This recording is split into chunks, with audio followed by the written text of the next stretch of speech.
कल सूर्य और रोशनी के स्कूल की फीस भरनी है। 8 महीनों से नहीं भरी है। रोशनी बता रही थी कि प्रिंसिपल ने कहा है कि अगर कल फीस नहीं भरी तो स्कूल से निकाल देंगे। शांति अपने पति रामेश्वर से कह रही थी। रामेश्वर गरीब मजदूर है जो दिन में मजदूरी करता है और शाम को एक होटल में साफ सफाई का काम करता है। उसकी पत्नी शांति भी छोटे मोटे काम कर लेती है जिससे उसके घर का खर्चा चल रहा था, लेकिन वह अपने बच्चों को अच्छी शिक्षा दिलाकर उनका भविष्य सुधारना चाहते थे। रामेश्वर यह कभी नहीं चाहता था कि उसके बच्चे भी बड़े होकर मजदूरी करें, लोगों की गालियाँ खाएं और 2 वक्त की रोटी के लिए दिन भर अपनी हड्डियों को तोड़ते रहें। फिर भी किस दिन खाने को नसीब होगा या किस दिन भूखे पेट सोना पड़ेगा पता नहीं। रामेश्वर के हालात पहले ऐसे नहीं थे। वह ऑटो रिक्शा ड्राइवर था जिससे उसकी आमदनी ठीक ठाक हो जाती थी। कोरोना की महामारी में उसका ऑटो का काम बंद हो गया।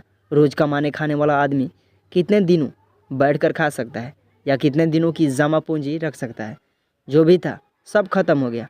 अंत में अपने परिवार के भरण पोषण के लिए उसने अपने रोजी रोटी का एकमात्र सहारा अपने ऑटो भी बेचना पड़ा। जब हालात में कुछ सुधार हुए तो सोचा कि बड़े शहर में जाकर कुछ दिन मेहनत मजदूरी करके फिर से कुछ पैसे जोड़कर ऑटो ले लूँ तो सब ठीक हो जाए। यही सोचकर रामेश्वर शहर आ गया अपने परिवार के साथ। रोज़ सुबह हज़ारों मजदूरों के साथ चौराहे पर खड़ा हो जाता कि कोई काम मिल जाए, लेकिन मजदूर को रोज़ काम और भरपेट भोजन मिले इस बात की तो कोई गारंटी नहीं होती। वही रामेश्वर के साथ भी होता। किसी दिन काम मिलता, किसी दिन नहीं मिलता। रोज़ शाम उसके घर आने का इंतज़ार होता कि शाम को रामेश्वर घर आएगा कुछ कमा कर, तो घर का चूल्हा जलेगा, नहीं तो पानी पीकर ही गुजारा करना पड़ेगा। इसी तरह धीरे धीरे सब चल रहा था। रामेश्वर दिन में तो काम मिलने पर मजदूरी करता, लेकिन मजदूरी के पैसों से वह अपने बच्चों और परिवार का पेट भरता या उनकी पढ़ाई लिखाई करवाता। इसलिए उसने शाम के 6 बजे से रात 2 बजे तक एक होटल में काम करना शुरू कर दिया। बच्चे भी पास के सरकारी स्कूल में पढ़ने जाने लगे। समय कट रहा था कि ठंडी की एक ठिठुरती रात थी। एक पुराने से कंबल में रामेश्वर सिर से मुंह तक छुपाए ठंड से बचने की कोशिश कर रहा था। उसे ऐसा लग रहा था जैसे कि उसके सारे शरीर में बर्फ़ जम गई है। इतनी ठंडी तो उसे कभी नहीं लगी। फिर आज क्यों? उसने शांति से कहा, शांति आज ठंड कुछ ज़्यादा ही है क्या? शांति जी, ठंड तो है ही, लेकिन कल भी तो ऐसी ही ठंड थी। छोटी सी जगह में आग भी तो जलाने में डर लगता है, नहीं तो थोड़ी गर्माहट तो मिलती। देखती हूँ कुछ और है क्या ओढ़ने के लिए। शांति ने एक पुरानी सी चादर लाकर रामेश्वर के ऊपर डाल दी। लो, यह एक चादर रखी थी, ओढ़ लो, ठंड कुछ कम हो जाएगी। शांति जब रामेश्वर को चादर ओढ़ाने लगी तो उसे लगा कि रामेश्वर कांप रहा है। उसने रामेश्वर को छू कर देखा तो उसका बदन तेज बुखार से तप रहा था। शांति, तुम्हें तो तेज बुखार है, शरीर तो बुखार से एकदम भट्टी की तरह तप रहा है, इसलिए इतनी ठंडी लग रही है। रात के 2 बज रहे हैं, इस समय कहाँ दवा मिलेगी? क्या करूं? देखती हूँ थोड़ी दूर पर जो एक बड़ी बिल्डिंग है, वहाँ पर गेट के बाहर गार्ड साहब बैठते हैं। सुना है वह बहुत अच्छे हैं और लोगों की मदद भी करते हैं। हो सकता है कुछ मदद मिल जाए। शांति भागती हुई उस बिल्डिंग के पास गई जहाँ गार्ड हाउस था, लेकिन वहाँ गार्ड साहब नहीं थे। उसने कई बार आवाज़ लगाई लेकिन कुछ जवाब नहीं मिला। उसने देखा गार्ड ने आग जला कर रखी थी। उसे लगा थोड़ी सी आग यहाँ से ले चलूँ तो शायद कुछ गर्माहट मिले। उसने वहाँ से एक पुराने टीन के डिब्बे के सहारे थोड़ी सी आग ले ली और अपने झोगी में आकर रामेश्वर के पास रख दी। बुखार इतना तेज था कि रामेश्वर जैसे अचेत सा पड़ा था। शांति ने आसपास की झुग्गी में रहने वालों से मदद मांगी, लेकिन सब यही कहते हैं इस समय कुछ नहीं हो सकता, सुबह होने दो, तभी कोई दवा खाना खुलने पर कुछ हो सकता है। बड़े अस्पतालों में तो हमें दरवाजे से ही भगा देंगे। किसी तरह बड़ी मुश्किल से रात बीती। पड़ोसियों की मदद से रामेश्वर को दवा खाने ले गए और दवा मिली। दवा से बुखार कम हो गया, लेकिन रामेश्वर काम पर जाने की हालत में नहीं था। 5 दिन हो गए थे। इसी तरह बुखार चढ़ता उतरता रहा। खाली पेट दवा भी क्या असर करती। रामेश्वर के काम पर ना जाने से खाने पीने की भी दिक्कत बढ़ गई। किसी तरह तो 2-3 दिन बीत गए। अब घर में खाने के लिए भी कुछ नहीं बचा। बच्चों ने 2 दिन से कुछ खाया नहीं, भूख से परेशान थे, लेकिन घर की हालत देखकर कुछ कहते नहीं थे। आज 1 जनवरी की रात थी, चारों ओर नया वर्ष मनाए जाने की धूम थी। इतनी ठंड होने के बाद भी बाजार में काफ़ी भीड़ भाड़ और हलचल थी। रामेश्वर से अपने बच्चों की हालत देखी नहीं गई। उसने शांति से कहा, शांति, 2 दिन से बच्चों ने कुछ नहीं खाया। हमारी बात और है, हम सहन कर सकते हैं, लेकिन बच्चों की हालत देखी नहीं जाती।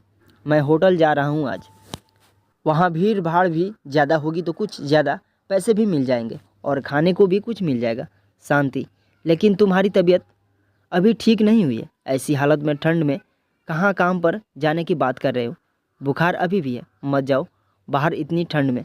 रामेश्वर, बुखार से मुझे इतनी तकलीफ़ नहीं शांति जितनी अपने भूखे बच्चों के चेहरों को देखकर होती है। तुम बच्चों को संभालो, मैं आता हूँ। शांति, लेकिन मेरी बात तो सुनो, बुखार थोड़ा कम हो जाए तब चले जाना। सूर्य और रोशनी दोनों बच्चे वहीं एक कोने में बैठे थे। सूर्य ने इस हालत में जब अपने पिता को जाते देखा तो उस नन्हे बच्चे से रहा नहीं गया।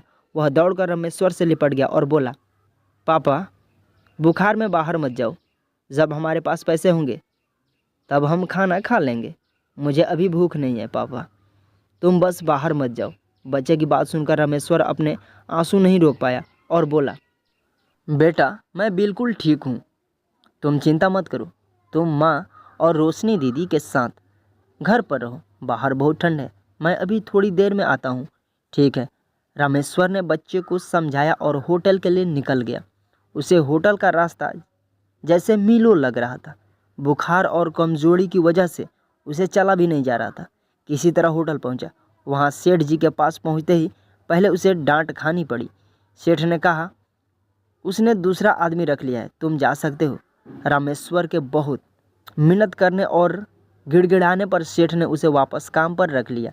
होटल में ज़्यादा ग्राहकों के आने से काम भी ज़्यादा बढ़ गया था, इसलिए आदमी की आवश्यकता तो थी ही। सेठ ने उसे काम पर रख लिया। सेठ ने कहा, ठीक है, मैं तुम्हें काम पर वापस रख लेता हूँ। आज साफ़ सफाई का काम बाद में होगा, भीड़ ज़्यादा है, तो जाकर रसोई में तंदूर वाले की मदद करो। वह अकेला है और संभाल नहीं पा रहा है। रामेश्वर ने सेठ जी का धन्यवाद किया और जल्दी से रसोई में पहुंच गया। तंदूर के पास एक आदमी जल्दी हाथ चला रहा था क्योंकि ऑर्डर ज़्यादा थे और वह अकेला परेशान हो गया था। तभी रामेश्वर उसके पास पहुंचा और बोला, भैया, सेठ जी ने आपकी मदद करने के लिए कहा है। तंदूर पर काम करते उस आदमी ने सिर उठाकर उसकी तरफ देखा और मुस्कुराकर बोला, अरे रामेश्वर, तुम बड़ा अच्छा हुआ आ गए, बहुत मदद मिल जाएगी। आज फिर भीड़ भी ज़्यादा है और ज़्यादा ग्राहक होने से कमाई भी अच्छी हो जाती है।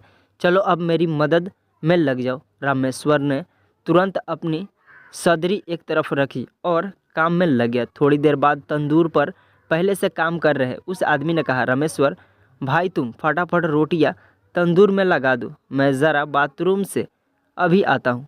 रामेश्वर भी तेजी हाथ चलाने लगा क्योंकि ऑर्डर की लाइन लगी थी। एक तो तेज बुखार और 2 दिन से कुछ खाने की वजह से उसे अचानक से सिर में जोर से चक्कर आ गया और वह तंदूर पर रोटियां लगाते लगाते गिर पड़ा। उसे इस तरह गिरा देखकर वहां काम कर रहे और लोग उसकी मदद के लिए दौड़े, लेकिन तब तक देर हो चुकी थी। यमराज तंदूर का रूप धारण कर उसके प्राणों का हरण कर चुके थे। चारों तरफ अचानक से डर और अफरा तफरी का माहौल हो गया। सेठ जी ने तुरंत पुलिस और एम्बुलेंस को खबर की और परमेश्वर को अस्पताल ले गए, लेकिन अब उससे कोई फ़ायदा नहीं क्योंकि रामेश्वर तो पहले ही अपने प्राण गंवा चुका था। अपनी सारी परेशानियों और कष्टों से मुक्त होकर वह इस संसार से विदा ले चुका था, लेकिन वहाँ झुग्गी में उसका भूखा परिवार उसके आने की राह देख रहा था। ऐसे ही अन्य मार्मिक और प्रेरणादायक हिंदी कहानियाँ सुनने के लिए मेरे चैनल को सब्सक्राइब करें। थैंक यू दोस्तों इस वीडियो को पूरा सुनने के लिए।